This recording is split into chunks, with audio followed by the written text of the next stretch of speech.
Dear Max FM. Dear Max FM with DJ Chili. Yung magjowa or mag-asawa na laging nag-aaway umano, ay mas matibay ang relasyon kesa sa mag-asawa or magjowa na hindi nag-aaway. Pero hindi ang pag-aaway ang dahilan kung bakit nagiging stronger ang relasyon, kundi kung anong nangyayari pagkatapos ng away. At yan ay ang pagbabati, ang reconciliation, the making up. It's a time that you are coming to the realization that your relationship is more important than your differences. It involves acts of forgiveness and acceptance of one's mistakes. Yun ay kung tanggap nila ang mga kamalian nila. Yan ay kung hihingi sila ng kapatawaran. You fight and you learn something new about the person. That's how it works. Real relationships are not perfect. And perfect relationships are not real. Dear Max FM. Just call me Lana. Isang Christian, madasalin, mabuting tao. Ninais kong maging madre nung kabataan ko. Pero nung nag-19 ako, na-in-love ako at nag-asawa ng maaga. 5 years na akong married, pero wala pa ring anak. Hindi ko alam if parusa ng Diyos ito sa akin, kung bakit hindi kami binigyan ng anak ng asawa ko. Gayong gustong-gusto na naming magka-baby. Sabi ko pa, Lord, parusa mo ba to sa akin? Kasi tinalikuran kita. Kasi nag-promise ako sa'yong magiging alagad mo ko. Magiging madre ako. Pero hindi ko tinupad. Pinilit kong mag-asawa. Sa isang banda, sabi ko pa, mabuti na ring hindi siguro ako nagka-baby. Kasi sa 5 years, hindi na kami magkasundo ng asawa ko. Siguro nga punishment niya na din to sa akin. Sa loob ng 5 years after 7 months naming magsyota, ay mabibilang lamang ang naging date namin sa labas.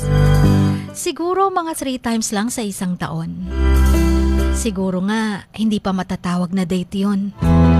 Kasi madalas ang labas namin kapag may nang i-invite na birthday lang or salo-salo sa bahay ng parents namin. Hindi nga naman date yun. Dahil hindi naman kami nakapag-date sa labas na kaming dalawa lang. Laging may kasama.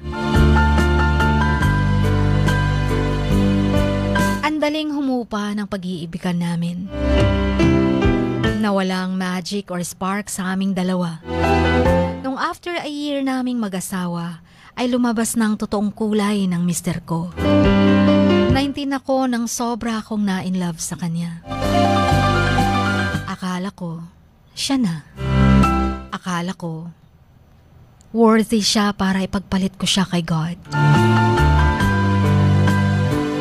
Kaya pinili kong mag-asawa kaysa magmadre. Hanggang sa nawala ng lambing ko at pagmamahal ko sa asawa ko, napalitan ng puot. Ang admiration ko sa kanya ay dati ay napalitan ng pagkasuklam at galit.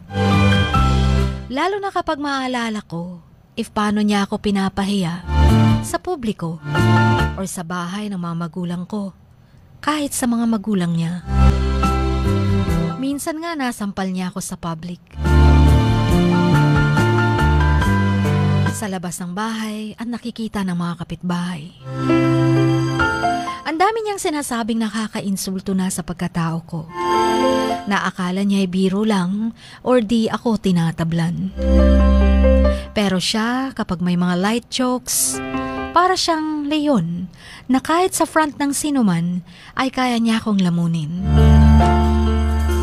Wala siyang delikado. Wala siyang awat kapag inaaway ako. Sinisigawan ako pagsasalitaan ng masasama.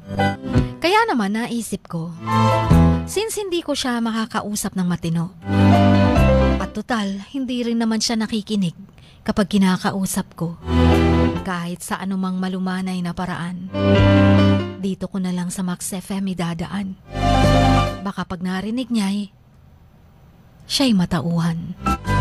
Gusto ko lang i-share ang nabasa kong mula sa parent view at ibang sources, dahilan kung bakit nga ba nag-aaway ang mag-asawa.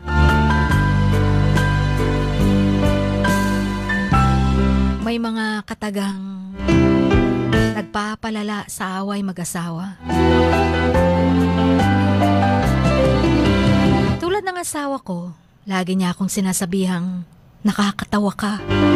Kahit okay naman ang opinion ko or suggestion ko. Pero para bang kung sa Bisaya pa nakaminos ba? Nakakatawa ka.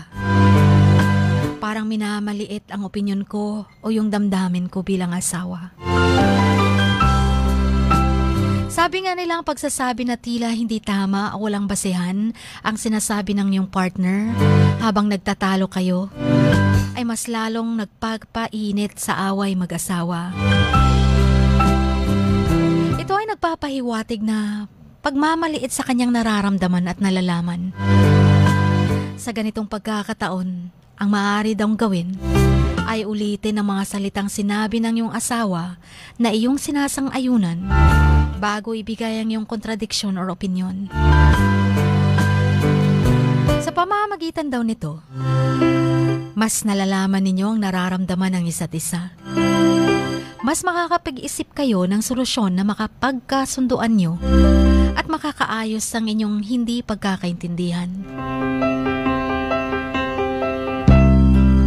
Yan naman ay nasabi ni Dr. Susan Hitler, isang relationship expert.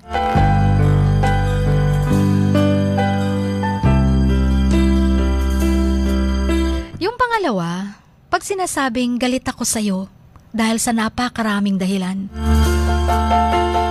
Hindi nga daw dapat iniipon at sinasabay sa isang pagtatalo ang lahat ng mga bagay na kinaiinisan mo sa iyong asawa.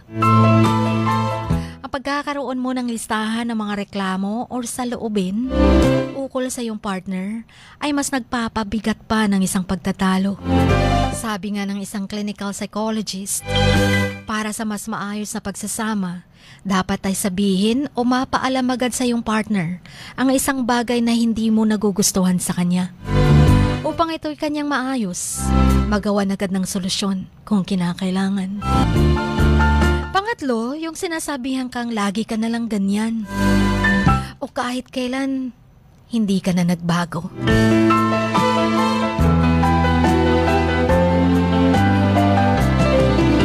Ang paggamit daw ng salitang lagi or always at never o hindi, kailanman, sa isang pagtatalo ay tila nangangahulugang hindi pagbibigay importansya sa mga positibong bagay na ginawa ng iyong partner sa inyong pagsasama. Ang paggamit ng mga salitang to ay nagpapahiwatig ng hindi mo na-appreciate ang kanyang nagawa. Dahilan upang siya ay masaktan. Kaya naman imbis na gumamit ng mga naturang salita, mas mabuting mag-focus sa isang bagay na pinagtatalunan lang at bigyan to ng solusyon. Huwag na yung lahatin ng mga bagay na noon pa ay pinag-awayan nyo. Lalong-lalo na yung mga bagay na kinaaayawan mo sa kanya, na tila wala na siyang ginawang maganda.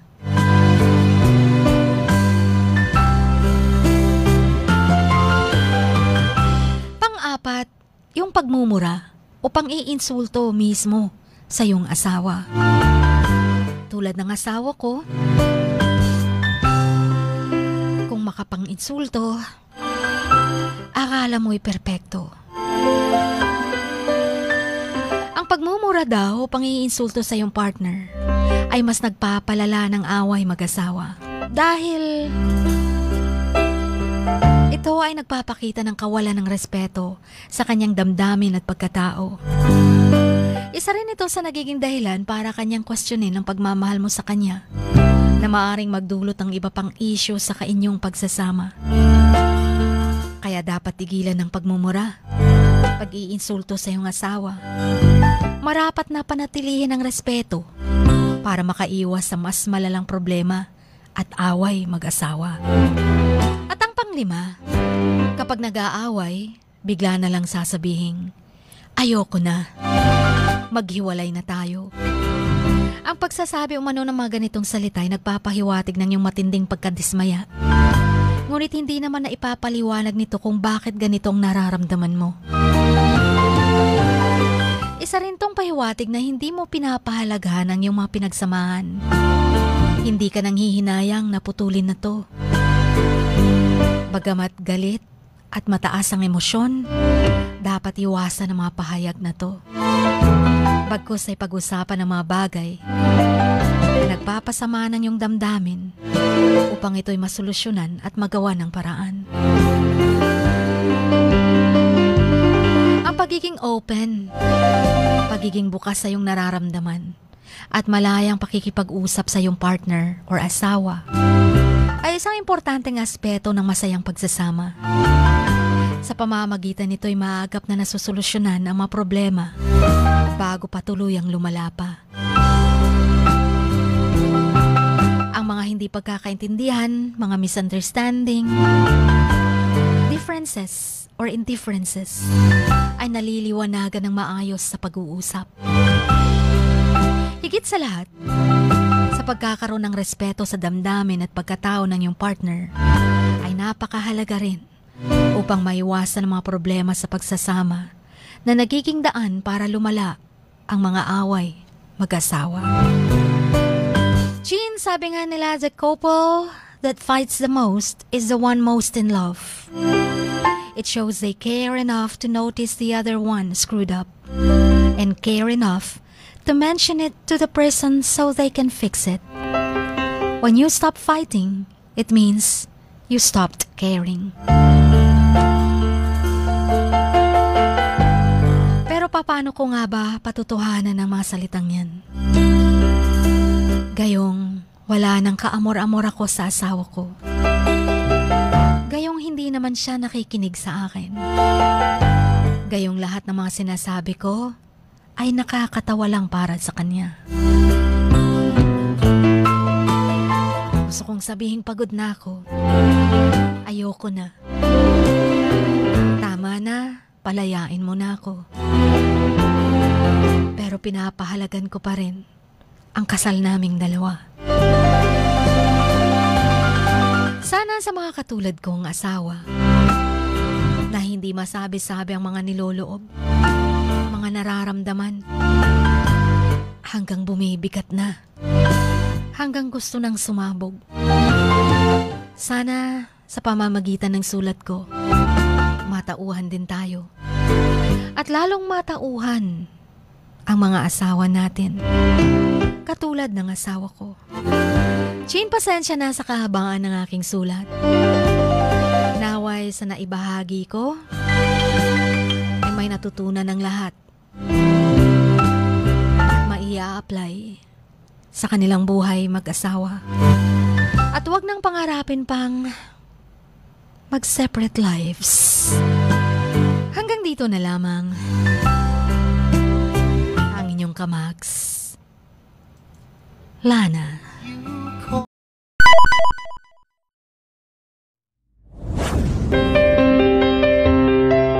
Sing like no one is listening. Love like you've never been hurt. Dance like nobody is watching. And live like it is heaven on earth. Dear Mags FM. Dear Max FM with DJ Chini. Samahan si DJ Chini tuwing 1:00 hanggang 3:00 ng hapon, Lunes hanggang Biyernes sa Dear Max FM. Dear Max FM with DJ Chini. Ipadala na ang sarili niyong kwento, matuto ng leksyon at gawin itong inspirasyon. Dear Max FM with DJ Chini.